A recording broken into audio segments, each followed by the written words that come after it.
নমস্কার, Swapnanir defence academy YouTube চ্যানেলে সবাইকে স্বাগত।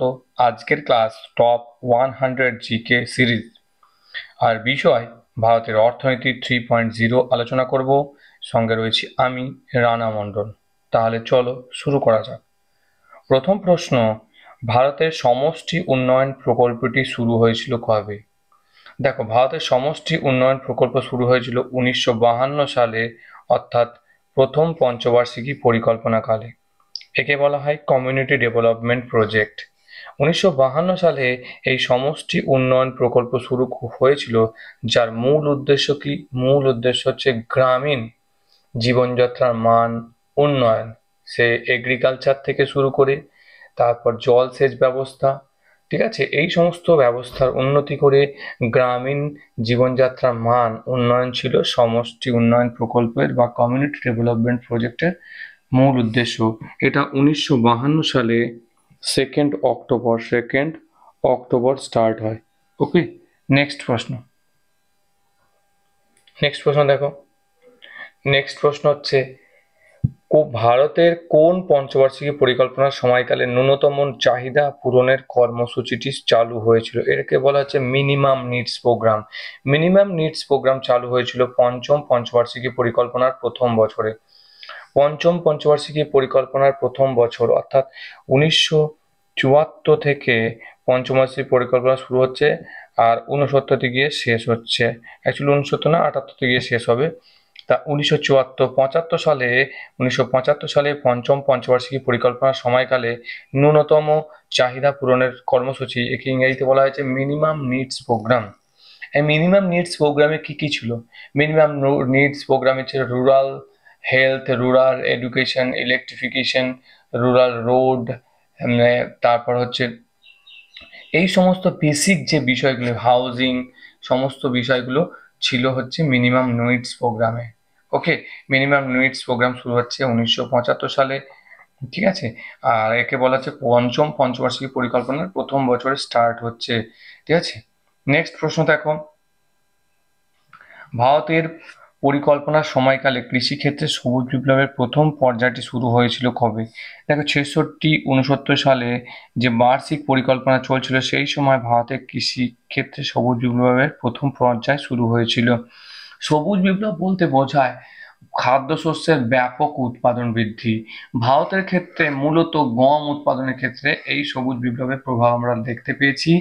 আর বিশেষভাবে পাঞ্জাব, এছাড়াও হরিয়ানা, উত্তরপ্রদেশেও আমরা কিছু প্রভাব দেখতে পেয়েছি সবুজ বিপ্লবের।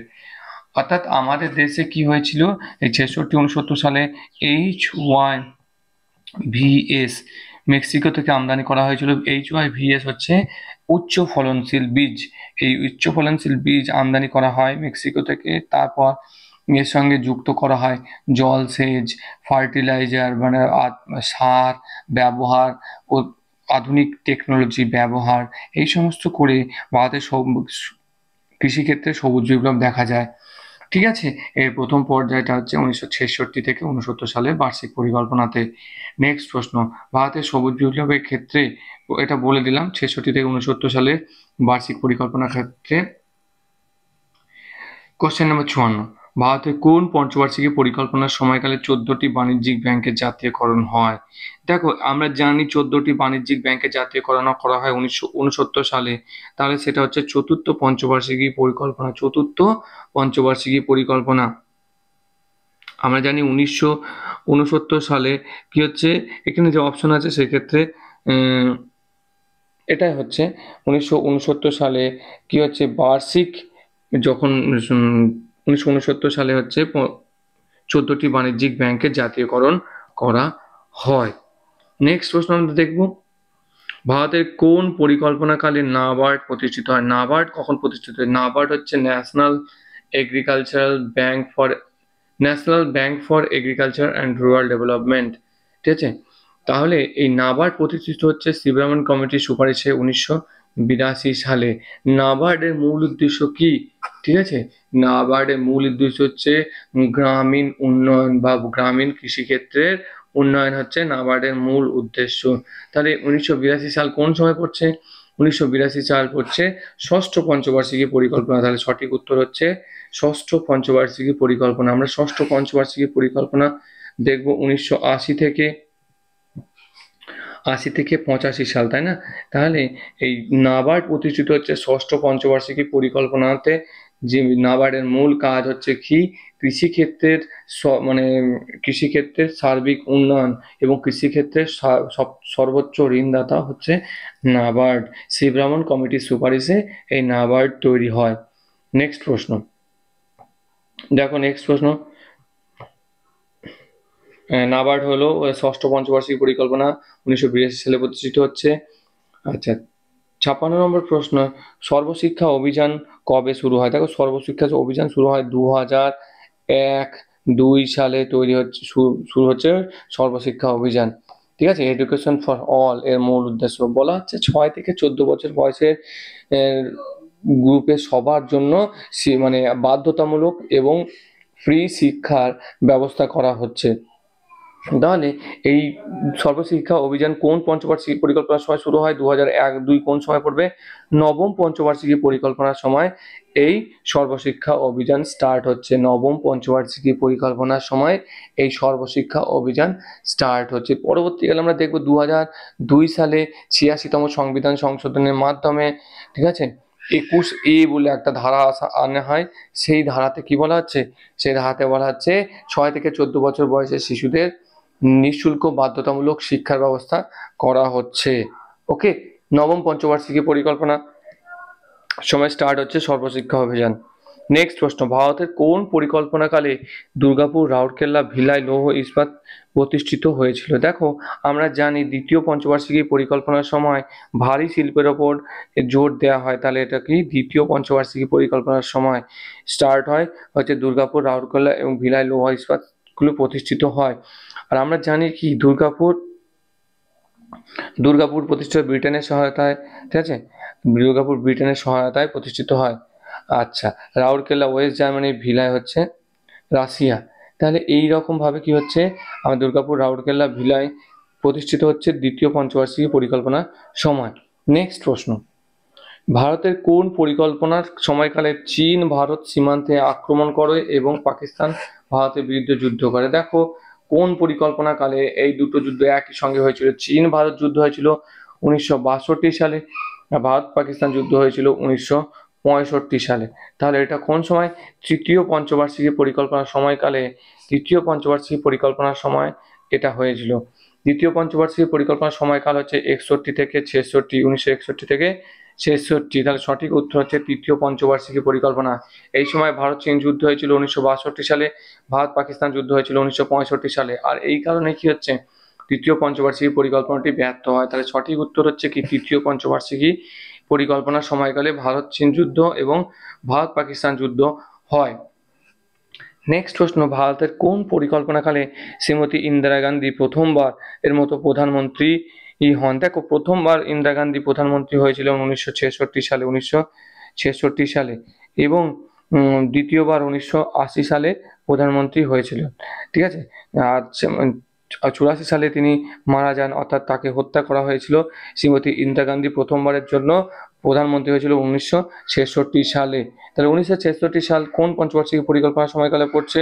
1966 সাল পড়ছে তৃতীয় পঞ্চবার্ষিকী পরিকল্পনার সময়কালে। তৃতীয় পঞ্চবার্ষিকী পরিকল্পনার সময় ইন্দিরা গান্ধী প্রথমবারের জন্য প্রধানমন্ত্রী হিসেবে শপথ গ্রহণ করেন, যিনি 1971 সালে বলেছিলেন গরিবি হটাও স্লোগান দিয়েছিলেন 1971 সালে। আচ্ছা, ভারতের তৃতীয় পঞ্চবার্ষিকী পরিকল্পনার ব্যর্থতার মূল কারণগুলি কি ছিল? জাস্ট আলোচনা করলাম। তৃতীয় পঞ্চবার্ষিকী পরিকল্পনার ব্যর্থতার মূল কারণ ছিল কি? ভারত চীন আক্রমণ, ভারতের চীনের ভারত আক্রমণ, ভারত চীন যুদ্ধ, ঠিক আছে, প্রাকৃতিক বিপর্যয়, খরা, ঠিক আছে, এইগুলো ছিল মূল কারণ। ঠিক আছে, তাহলে সঠিক উত্তর কি? সঠিক উত্তর হচ্ছে উপরের সবগুলি কারণ। এই প্রাকৃতিক বিপর্যয় হয়েছিল, খরা হয়েছিল, ভারত চীন যুদ্ধ হয়েছিল, ঠিক আছে, আর রাজনৈতিক পট পরিবর্তনও হয়েছিল। উত্তর হচ্ছে সবগুলি। 60 নম্বর, 61 নম্বর প্রশ্ন দেখো, ভারত নির্মাণ প্রকল্প কবে স্টার্ট হয়েছিল? ভারত নির্মাণ প্রকল্প স্টার্ট হয়েছিল 2005 সালে। ভারত নির্মাণ প্রকল্পের উদ্দেশ্য কি ছিল? ভারত নির্মাণ প্রকল্পের উদ্দেশ্য ছিল গ্রামে গ্রামে ইলেকট্রিসিটি দেওয়া, গ্রামের রাস্তা ঠিক করা, গ্রামীণ স্বাস্থ্য এই সমস্ত বিষয় কি মানে রুরাল হাউজিং এই সমস্ত ছিল কি ভারত নির্মাণ প্রকল্পের মূল উদ্দেশ্য। ঠিক আছে, সেই কমিউনিটি ডেভেলপমেন্ট প্রজেক্টের মতোই। তাহলে ভারত নির্মাণ প্রকল্প 2005 সালে স্টার্ট হয়েছিল, 2005 সালে স্টার্ট হয়েছিল। এক্ষেত্রে কি রুরাল রোড, রুরাল হাউস মানে গ্রামীণ বাড়ি, তারপর রুরাল রোড, ইলেকট্রিফিকেশন, ঠিক আছে, পানীয় জল, এই সমস্ত জিনিসগুলো ডেভেলপ করা ছিল মূল উদ্দেশ্য। 2005 সালে ভারত নির্মাণ প্রকল্প শুরু হয়েছিল। আচ্ছা, ভারতের গ্রামীণ কর্মসংস্থান নিশ্চয়তা আইন কোন পরিকল্পনার সময়কালে পাস হয়? 2005 সালে পাস হয়। এটা 2005 সালে পাস হয়। ভারতের জাতীয় গ্রামীণ মানে কর্মসংস্থান নিশ্চয়তা আইন দশম পঞ্চবার্ষিক পরিকল্পনার সময় 2005 সালে পাস হয়। খুব গুরুত্বপূর্ণ প্রশ্ন, অবশ্যই মাথায় রাখবে। দশম পঞ্চবার্ষিকী পরিকল্পনা, দশম পঞ্চবার্ষিকী পরিকল্পনার সময়কাল 2002 থেকে 2007 সাল পর্যন্ত। এই 2005 সালে হচ্ছে জাতীয় গ্রামীণ কর্মসংস্থান নিশ্চয়তা আইন স্টার্ট হয়। নেক্সট প্রশ্ন, আচ্ছা, ভারতের কোন পরিকল্পনাকালে সরাসরি দারিদ্র দূরীকরণের কর্মসূচি গৃহীত হয়? সরাসরি দারিদ্র দূরীকরণের কর্মসূচি গৃহীত হচ্ছে কবে? দারিদ্র দূরীকরণ আমি বলেছিলাম যে পঞ্চম পঞ্চবার্ষিকী পরিকল্পনার সময়, পঞ্চম পঞ্চবার্ষিকী পরিকল্পনার সময় দারিদ্র দূরীকরণের মূল উদ্দেশ্য সূচিত হয়। কত? পঞ্চম পঞ্চবার্ষিকী পরিকল্পনা। পঞ্চম পঞ্চবার্ষিকী পরিকল্পনা 1974 থেকে 78 সাল পর্যন্ত চলেছিল। 1974 থেকে 78 সাল পর্যন্ত, কারণ 79 সাল পর্যন্ত চলেনি। এই সময় ইন্দিরা গান্ধী ছিলেন প্রধানমন্ত্রী। তাহলে পঞ্চম পঞ্চবার্ষিকী পরিকল্পনায় সরাসরি দারিদ্র দূরীকরণের উদ্দেশ্যে কর্মসূচি গৃহীত হয়। নেক্সট প্রশ্ন দেখব। নেক্সট প্রশ্ন হচ্ছে কি ভারতের কোন পঞ্চবার্ষিকী পরিকল্পনা দলিলে অর্থনৈতিক উন্নয়নের কৌশলের মূল মন্ত্র ছিল ফুড ওয়ার্ক অ্যান্ড প্রোডাক্টিভিটি? ভালো প্রশ্ন। ফুড ওয়ার্ক অ্যান্ড প্রোডাক্টিভিটি ছিল সপ্তম পঞ্চবার্ষিকী পরিকল্পনার মূল উদ্দেশ্য। সপ্তম পঞ্চবার্ষিকী পরিকল্পনা, সপ্তম পঞ্চবার্ষিকী পরিকল্পনা 1985 থেকে 90, 1985 থেকে 90 সাল, এই সময় হচ্ছে সপ্তম পঞ্চবার্ষিকী পরিকল্পনা ফুড ওয়ার্ক অ্যান্ড প্রোডাক্টিভিটি এটা চালু হয়েছিল। ভারতের পঞ্চবার্ষিকী পরিকল্পনা মূলত কি? ভারতের পঞ্চবার্ষিকী পরিকল্পনা মূলত ইঙ্গিতদায়ী, বিকেন্দ্রীভূত, গণতান্ত্রিক পরিকল্পনা। উপরে সবগুলি হবে সঠিক উত্তর। তাহলে ভারতের পঞ্চবার্ষিকী পরিকল্পনা ইঙ্গিতদায়ী, বিকেন্দ্রীভূত, গণতান্ত্রিক পঞ্চবার্ষিকী পরিকল্পনা, উপরে সবগুলি সঠিক উত্তর। নেক্সট প্রশ্ন দেখো। নেক্সট প্রশ্ন, আচ্ছা, কোন পঞ্চবার্ষিকী পরিকল্পনায় বিজ্ঞান ও প্রযুক্তির উপর বিশেষ গুরুত্ব আরোপ করা হয়? বিজ্ঞান এবং প্রযুক্তির উপর বিশেষ গুরুত্ব আরোপ করা হচ্ছে কোন সময়? সপ্তম পঞ্চবার্ষিকী পরিকল্পনার সময়। সপ্তম পঞ্চবার্ষিকী পরিকল্পনার সময় বিজ্ঞান ও প্রযুক্তির উপর বিশেষভাবে গুরুত্ব দেওয়া হয়। এটা 85 থেকে 90, 85 থেকে 90, 1985 থেকে 90 এই সময়কে হচ্ছে বিজ্ঞান ও প্রযুক্তিবিদ্যার উপর বিশেষভাবে গুরুত্ব দেওয়া হয়। নেক্সট প্রশ্ন, আচ্ছা, ভারতের দ্বিতীয় পঞ্চবার্ষিকী পরিকল্পনা ছিল, দ্বিতীয় পঞ্চবার্ষিকী পরিকল্পনা থেকে বারবার প্রশ্ন দেয়। ভারতের দ্বিতীয় পঞ্চবার্ষিকী পরিকল্পনা ছিল মহালানবিস তত্ত্ব নির্ভর, অর্থাৎ প্রশান্তচন্দ্র মহালানবিস এই দ্বিতীয় পঞ্চবার্ষিকী পরিকল্পনাটি তৈরি করেছিলেন, তাই এটা মহালানবিস তত্ত্ব নির্ভর বলা যেতে পারে।